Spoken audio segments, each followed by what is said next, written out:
Olá, queridos amigos, tudo bem com vocês? É uma alegria poder estar aqui conectados com vocês para nós estudarmos a lição da Escola Sabatina.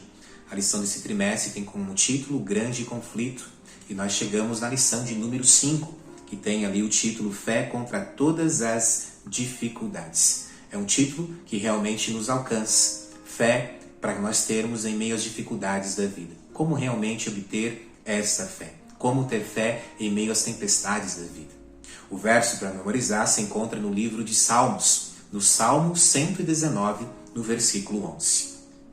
Salmo 119, verso 11 diz assim: Guardo a tua palavra no meu coração, para não pecar contra ti.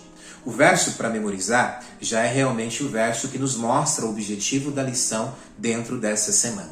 O objetivo de realmente compreendermos que a palavra de Deus deve ser a nossa regra de fé. De entendermos que temos que colocar a Bíblia Sagrada como regra de fé na nossa vida. E assim fazendo, nós estaremos fazendo o que o assim diz o Senhor. Guardar a palavra de Deus no nosso coração. Assim nós faremos a vontade de Deus. A lição dessa semana novamente nos traz alguns personagens reformadores históricos dentro da nossa história e nos mostra realmente como eles tinham um propósito de vida. Ela volta a falar sobre Wycliffe e ela nos fala algo muito importante que foram suas últimas palavras antes da sua morte. Wycliffe, ali no contexto, ele disse assim: Com quem você pensam que estão lutando? Disse ao concluir: Com o idoso à beira da sepultura? Não, com a verdade. Verdade que é mais forte do que vocês e os vencerá. Essas palavras de Wycliffe são realmente palavras grandiosas, porque essas palavras realmente se cumprem como uma profecia. Porque ali, quando a luz da verdade divina dissipou as trevas da Idade Média e a palavra de Deus pôde chegar até nós.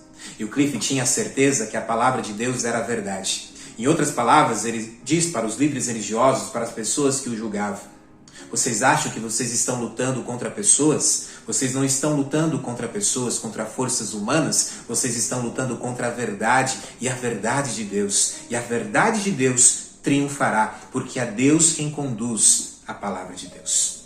E o Wycliffe tinha certeza que a Bíblia chegaria até nós. Outra pessoa que também tinha essa certeza, e a lição nos traz, é a respeito de Paulo. Quando nós vamos ali no livro de 2 Coríntios, capítulo 4, no versículo 1 ao 6, nós vemos claramente Paulo deixando claro a certeza do triunfo da palavra de Deus. A lição também nos traz um outro personagem, que a sua história também é maravilhosa. Esse personagem é William Tyndale. William Tyndale. E William Tyndale ali, cerca de 140 anos depois, ele decidiu também ali traduzir a Bíblia na língua original, ali no contexto do inglês. E William Tyndale, então, ele foi também preso e julgado. E ele, então, ao traduzir ali a Bíblia, as folhas impressas, então, também foram ali queimadas. E foram ali apreendidas e queimadas também publicamente. Mas William Tyndale, ele faz uma oração. E a sua oração também foi atendida. E a sua oração foi as suas últimas palavras. E a sua oração foi assim: Senhor, abra os olhos do rei da Inglaterra. E milagrosamente Deus atendeu a oração de William Tyndale. E ali, 4 anos após a sua morte, 4 traduções da palavra de Deus foi ali traduzida para o inglês e foram ali publicadas. Em 1611, a versão King James então também foi publicada. E essa versão é a qual eu tenho aqui em minhas mãos. E em 2011, ela completou então 400 anos.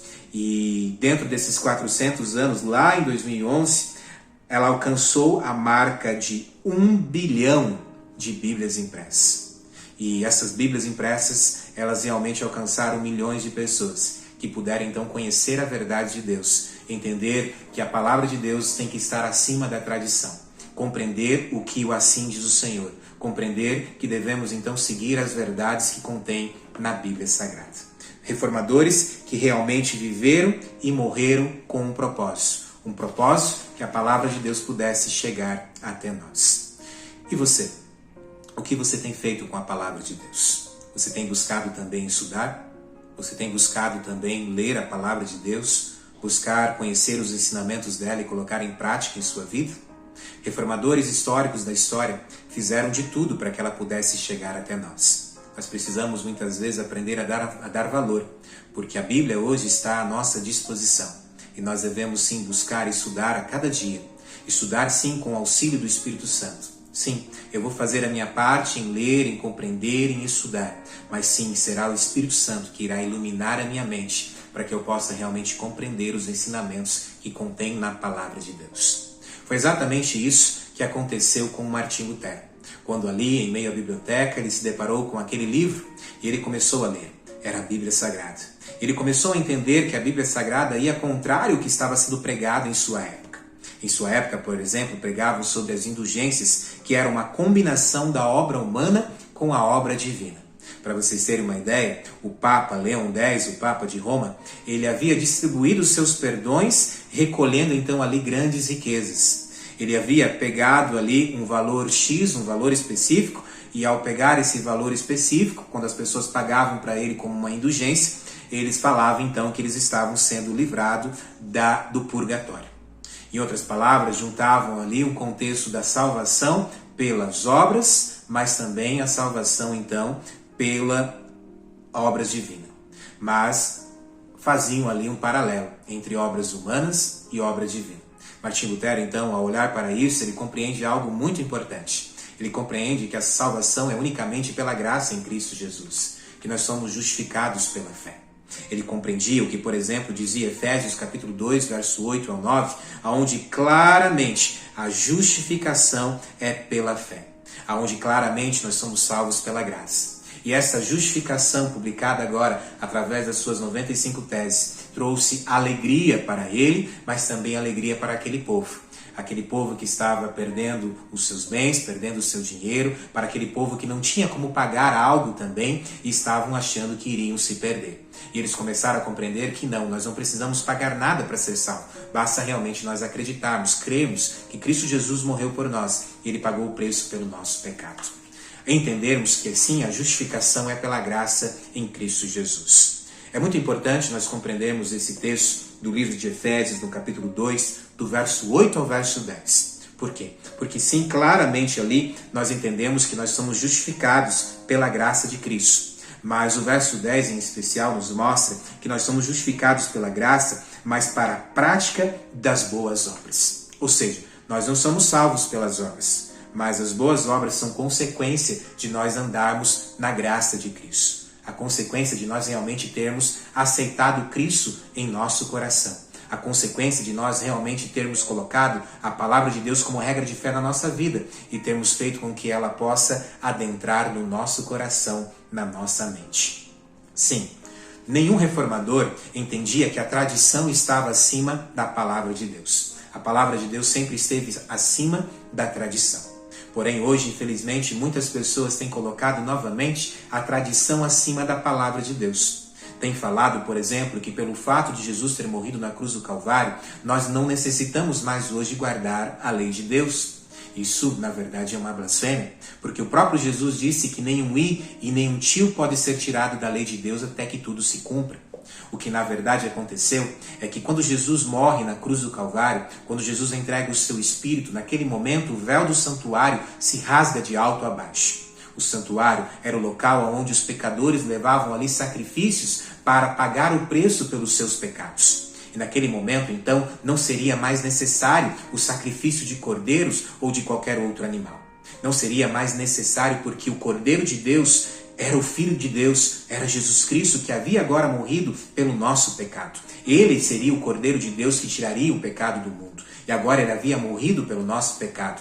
E aquele cordeiro que era sacrificado no santuário, que era um símbolo do sacrifício perfeito de Jesus, agora não necessitaria mais. Por isso ali, a lei então foi cravada. Não necessito mais matar cordeirinhos. Mas isso não significa que eu não tenho que guardar a lei de Deus, que eu não tenho que ser obediente aos 10 mandamentos. A palavra de Deus no livro de Apocalipse, no capítulo 22, diz que nada pode ser tirado e nada pode ser acrescentado.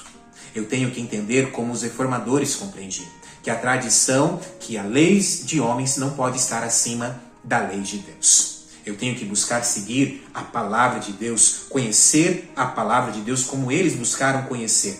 E as verdades foram vindo progressivamente. E a verdade chega até nós hoje também.